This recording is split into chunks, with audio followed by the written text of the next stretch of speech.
Ici Sud Radio. Les Français parlent aux Français. Je n'aime pas la blanquette de veau. Je n'aime pas la blanquette de veau. Sud Radio Berkov dans tous ses états. Et c'est parti. C'est parti pourquoi ? Le second tour. On est lundi, dimanche, on vous appelle à revoter. Effectivement, les triangulaires, les heureux qui ont déjà été élus au premier tour, ils sont pas très nombreux. Les autres, ça va être effectivement la grande bataille des, ne disons pas magouille, ne disons pas manœuvre, disons simplement négociation, marchandage. Voilà, évidemment pour le bien de la République, évidemment pour le bien du peuple, évidemment pour le bien de la France. Voyons, on est là que pour ça. Et voilà, comment on va se désister ? Pour qui ? Pourquoi ? Déjà, les politiques l'ont dit, attention, on va se désister les uns. Pas question. Le grand danger, c'est l'extrême gauche, dit François-Xavier Bellamy. L'autre, c'est tout à fait le contraire. Le grand danger, disent Gabriel Attal et tous les autres, c'est le Rassemblement national. Voilà. Chacun choisit ses ennemis principaux. Mais qu'est-ce qui s'est passé et qu'est-ce qui risque de se passer et qu'est-ce qui est l'essentiel ? Vous savez, ici, on a question à tout. On va essayer de répondre et de décrypter. Sud Radio Berkov dans tous ses états. Le fait du jour. Mais écoutez Charles Trenet, il décrit la France telle qu'elle est. Telle qu'elle est, non pas telle qu'on voudrait qu'elle soit, telle qu'elle est. Le village, le clocher aux maisons sages, etc. Et qu'est-ce qu'on entend ? Oui, c'est ce qu'on a entendu hier à Lyon, à Paris, un peu partout, oui. Le soir, à l'annonce des résultats. On va en parler, ça a bien pétaradé. Vous allez me dire comme d'habitude, oui, mais enfin, ça prend quand même un certain rythme et une certaine sonorité. Et je dois dire que c'est de plus en plus important. Qu'est-ce qui s'est passé ? Alors d'abord, quand même, on l'a beaucoup dit, 70% presque des Français qui vont revoter, qui vont voter. On avait tellement dit c'est fini, ils sont lobotomisés, ils s'en fichent, ça n'a plus aucune importance. Et puis c'est les vacances bientôt, les gens sont désintéressés.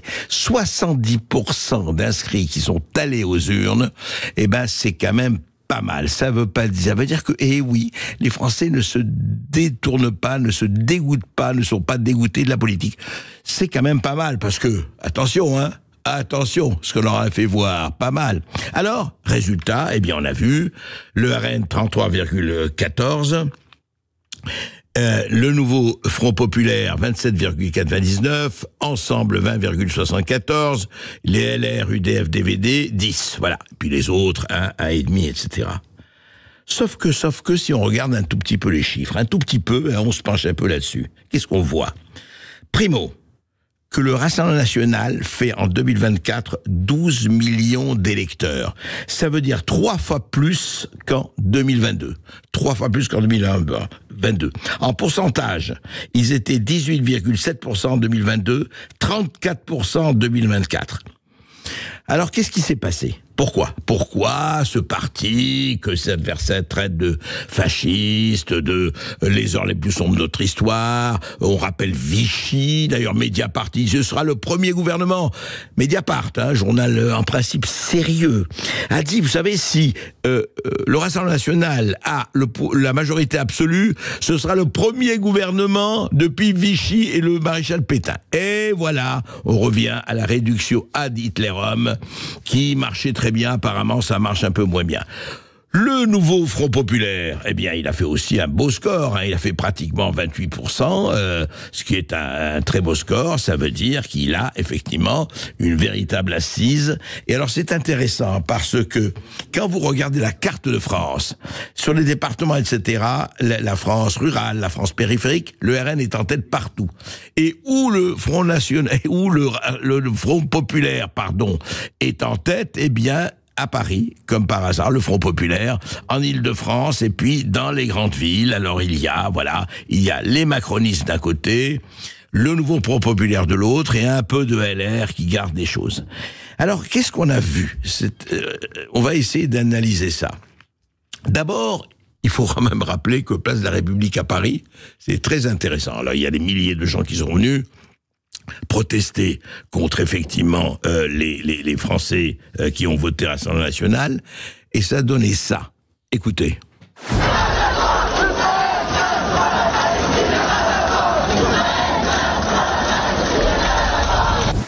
Voilà, et c'était donc, on a écouté, voilà, la Palestine, Israël, Palestine, Israël, Palestine. Attendez, mais je comprends pas, on n'est pas à Gaza, là. On n'est pas en Israël. On n'est pas en Jordanie. C'était le premier tour des élections françaises. Alors pourquoi Israël, Palestine je ne sais pas. Je ne sais pas, peut-être qu'il y a des gens, comme il faisait un peu doux, ils se sont dit, bon, on est peut-être du côté des rives du Jourdain, hein. From the river to the sea, allez, on est du côté de la Méditerranée, il fait un peu chaud, bien on va s'exciter. C'est-à-dire que voilà, l'importation a bien marché, donc Gaza est à Paris, et on en discute, et surtout, on célèbre. Et puis alors, là, c'est plus attendu, et c'était pas mal non plus, écoutez.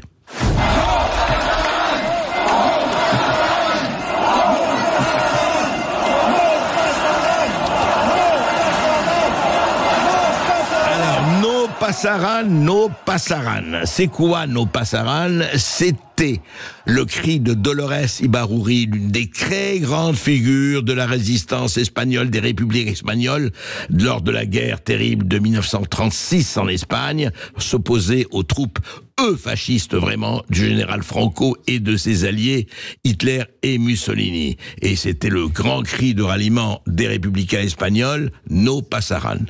Et voilà qu'aujourd'hui, nous sommes en 2024, où nous ne voyons pas de général Franco, nous ne voyons pas de Hitler, nous ne voyons pas de Mussolini, mais ça ne fait rien, on rejoue. Vous savez, c'est Karl Marx, le grand Karl Marx, qui disait que l'histoire se joue d'abord en tragédie, et puis ça se renouvelle en farce. Et là, c'était magnifique. Vous aviez tous les gens à Moulin à Vent, qui faisaient de la résistance.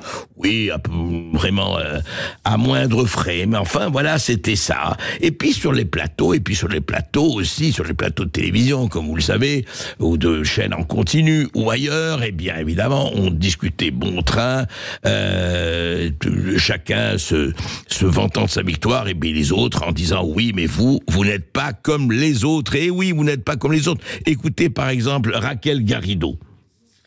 J'aime pas la France et j'aime le Hamas. Ben, je pense que vous n'avez pas montré... Oui ou non? Parce que maintenant, ça suffit les conneries que vous dites. Vous êtes en train de mentir à la France entière. Madame Garrido persévère. Non, bien sûr que je persévère, parce que c'est honteux.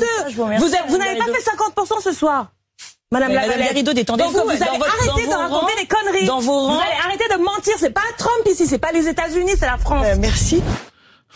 C'est pas Trump, c'est vrai. Non, mais Trump, c'était honnêtement, c'était d'un autre niveau, Trump. Mais bon, c'était voilà Raquel Garrido qui se présente et qui est en ballottage, mais qui peut gagner. Et je lui souhaite, bien sûr, face à la députée LR Laure Lavalette. C'était sur BFM hier.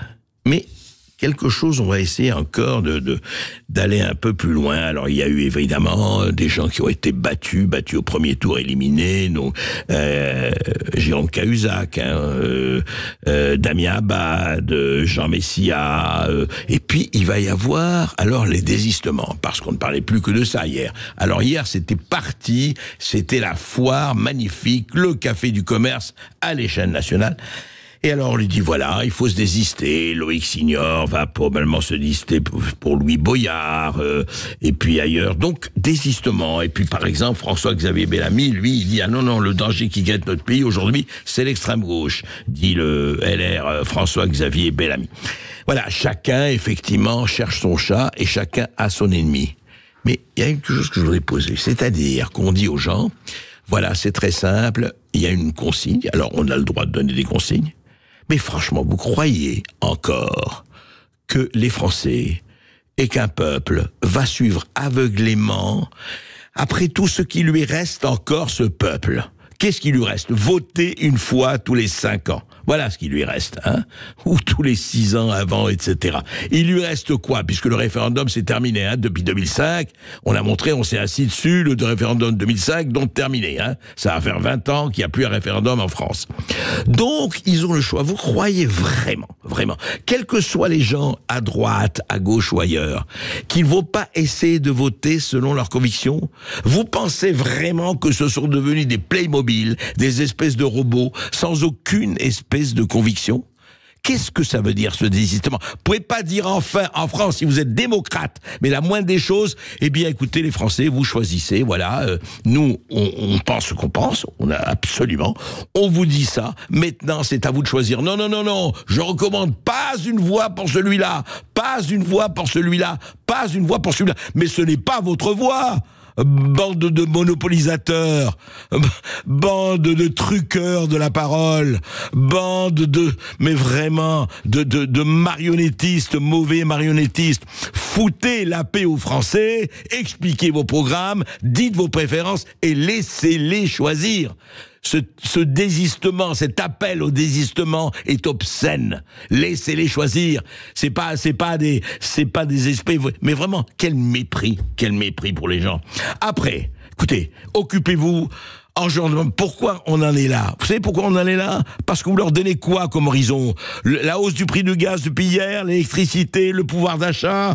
Vous leur parlez 3 ans de Covid. Vous leur parlez des retraites qui vont partir en fumée. Ils voient ce que c'est que la dette. Ils se disent qu'est-ce qu'on va arriver. Vous leur parlez réchauffement climatique, réfugiés climatiques.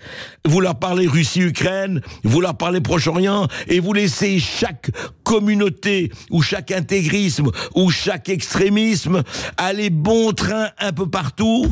C'est ça que vous leur offrez. Après vous lui dites désisez-vous pour ici, désisez-vous pour là. Mais écoutez, rappelez-leur d'abord que vous êtes, la plupart d'entre vous, soumis à l'Union européenne, puisque c'est la Commission européenne qui décide de pratiquement tout aujourd'hui. Vous en avez parlé hier, vous avez entendu un mot sur l'Europe hier, un mot sur l'Union européenne, un mot sur Ursula von der Leyen et ses amis qui viennent être réélus. Mais enfin, écoutez, on parle de quoi? On est en train de parler de quoi ici? De rien. On est en train de parler de faux semblants. On est en train de parler d'enfumage. C'est honteux. C'est honteux. Il y a des gens formidables parmi les politiques. Ne faisons jamais de généralisation. Il y a des gens qui essaient de garder un certain cap. Mais les autres, mais qui sont prêts à vendre père et mère pour la petite place, pour la bonne soupe, pour les petits pots dans les petites soupes dont parlait le général de Gaulle. Enfin, c'est quand même grave que cette soirée vraiment électorale était placée pour le signaler. Allez, oui mais attends, il faut que je garde ma place. Oui, ben alors si tu veux avoir ta place, il faut que tu échanges celle-là. Enfin, c'est quoi? C'est le carré les marchands du temple? C'est tout ce que vous avez trouvé comme métaphore pour donner aux Français un peu d'espoir? Vous avez entendu parler d'espoir hier? Vous avez entendu parler de quoi que ce soit? Vous avez entendu parler de la nation? Vous avez entendu parler de quoi? Non, vous avez pas entendu. Oui, je te fais ça, tu me fais ça, je vais échanger ça, Allez, donne-moi le séné, je te donnerai la rhubarbe. Mais c'est quand même scandaleux. Vous savez, les gens sont allés voter. Et c'est la moindre des choses, mais ils l'ont fait à 70%. Et vous leur avez donné quoi hier? Ils attendaient l'histoire, vous leur livrez des anecdotes. C'est pas digne de vous. Et ce n'est pas digne de nous. On va marquer une courte pause sur Sud Radio et après cette pause, direction les États-Unis. On va revenir sur le débat qui a eu dans la nuit de jeudi à vendredi entre Donald Trump et Joe Biden. Le journaliste canadien sera avec nous en direct, Stéphane Bureau. À tout de suite sur Sud Radio. Sud Radio Berkov dans tous ses états, midi 14h. André Berkov.